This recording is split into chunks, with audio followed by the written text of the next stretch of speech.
UMKM dari seluruh penjuru negeri turut terlibat memeriahkan gelaran Muktamar Sufi Internasional tahun 2023. Berbagai aneka produk unggulan dari masing-masing daerah tampak dipamerkan. Puluhan UMKM dari seluruh penjuru Indonesia turut terlibat memeriahkan gelaran Muktamar Sufi Internasional tahun 2023. Berbagai aneka produk unggulan dari masing-masing wilayah turut dipamerkan dalam galeri UMKM yang berlokasi di Hotel Howard Johnson Pekalongan selama 3 hari, yakni mulai tanggal 29 hingga 31 Agustus.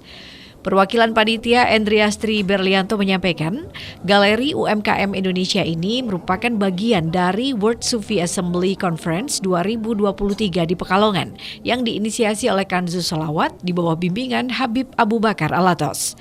Aan menyebutkan ada sebanyak 12 UMKM baik dari Kota Pekalongan maupun daerah lainnya di Indonesia. Produk yang ditampilkan pun merupakan produk-produk unggulan dan beberapa sudah ekspor ke luar negeri. Sebagai informasi bahwa galeri UMKM Indonesia ini dibuka oleh Menteri Koperasi dan UMKM Republik Indonesia Teten Masduki. Aan juga menjelaskan galeri UMKM Indonesia ini berjalan cukup sukses dengan dukungan dan sinergi dari berbagai pihak. Alhamdulillah kita hari pertama dibuka oleh Pak Menteri Koperasi dan UMKM Bapak Teten Masduki. Seremonial sudah berjalan dengan alhamdulillah lancar. Selain itu juga acara ini didukung oleh beberapa pihak terkait. Ada Dinas Perdagangan Koperasi dan UMKM Kota Pekalongan, ASEPI BPC Pekalongan, ada HIPMI Kota Pekalongan, Kampung Batik Kauman, Kampung Batik Pecinan, terus ada JSN, terus ada Benih Citra Asia, ada Kestek, ada Kopi Dina juga, ada Inakrat, KNTI Kota Pekalongan, dan Kerajinan Kulit Alatos.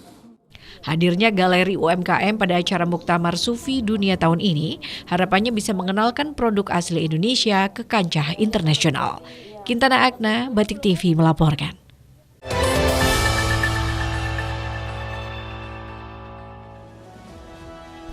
Pemirsa, terjadi peristiwa kebakaran lahan kosong seluas kurang lebih 1 hektar di sebelah Pasar Kuripan Pekalongan Selatan pada hari Rabu kemarin. Beruntung petugas damkar bisa dengan sigap memadamkan api.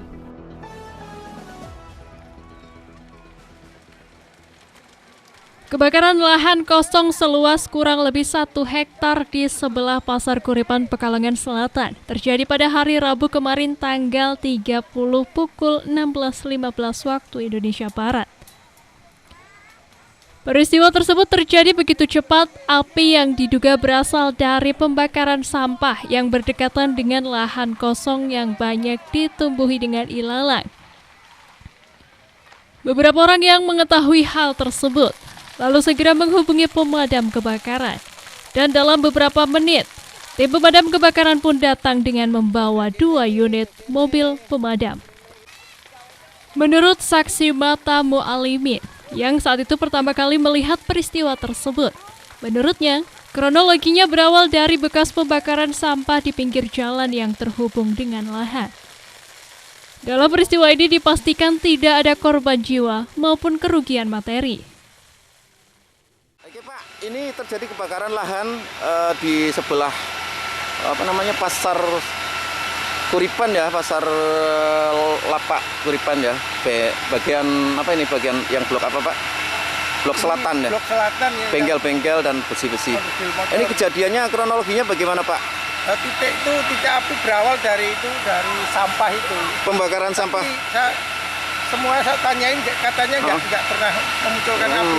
Api dengan sendirinya muncul karena sisa-sisa kemarin pembakaran. Tapi nyatanya bekas dibakar Pak ya. Sementara Lurah Yosorejo melihat asap tebal dekat dari kelurahannya saat itu juga langsung bergegas menuju lokasi di bagian pemukiman sekaligus memberikan arahan kepada warga akan dampak pembakaran sampah yang bisa menjadi penyebab kebakaran. Ia menyampaikan bahwa sudah sering dilakukan sosialisasi kepada warganya. Selain itu, di tingkat desa sendiri sudah ada tim relawan atau pembantu pemadam kebakaran yang siap berperan dalam bencana kebakaran. Pak, selaku Pak Lurah ini bagaimana untuk memberikan arahan terhadap warga tentang pembakaran sampah Pak? Nah, kalau pembakaran sampah apalagi untuk tempat umum harus bisa ditungguin. Gitu, Pak, Jangan sampai ditinggal. Ini akibatnya mungkin bisa jadi bakar sampah ditinggal enggak. Karena ini cuacanya masih panas seperti ini.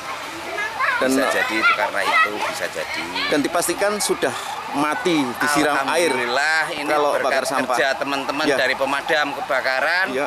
Canco Taliwondo semuanya bisa tertangani. Alhamdulillah Pak ya, tidak sampai ke Ya, jangan sampai menjalar permukiman. kemana-mana. ya. Jadi Pak, harapannya ke depan Pak untuk penanganan penanggulangan bencana bakaran di Di tingkat kelurahan ini kalau petugas-petugas hal itu sudah terbentuk untuk petugas-petugas istilah pembantu Ya. para pemadam kebakaran kan sudah ada terbentuk sekitar 8 apa 12 orang itu di kelurahan Kuripan Sorjo sendiri. Tak butuh waktu lama. Kurang dari 1 jam, api dapat dipadamkan. Kemudian dilanjutkan pendinginan lahan dan mendatangkan 1 unit lagi mobil pemadam. Kejadian kebakaran di tahun ini sebanyak 40 kasus, kebanyakan dari pembakaran sampah oleh warga. Eka selaku Komandan Damkar memberi arahan pada masyarakat, apabila membakar sampah harus ditunggu hingga padam. Bila perlu dipastikan dengan menyiram air atau lebih baik tidak membakar sampah di musim kemarau ini. Kaitan penambahan unit itu bukannya kami intinya ya tergantung oleh wewenang di atas kami, yaitu Bapak Wali Kota sama DPRD, karena unit kita hanya 3, terbatas memang, dan jarak kita dari Mampung Utara sangat jauh. Sebenarnya kita punya pos damkar di Kertaharjo belum dimanfaatkan, karena menurut data yang saya himpun kebakaran lebih banyak di Pekalongan Selatan sama Timur. Oke. Ya Pak, harapannya Pak untuk masyarakat nih, apa himbauannya untuk masyarakat? Himbauannya berarti masyarakat harus lebih hati-hati dalam bakar-bakar lahan, karena kebanyakan kejadian bakar didiamkan. Sutanto Hadi, Batik TV melaporkan.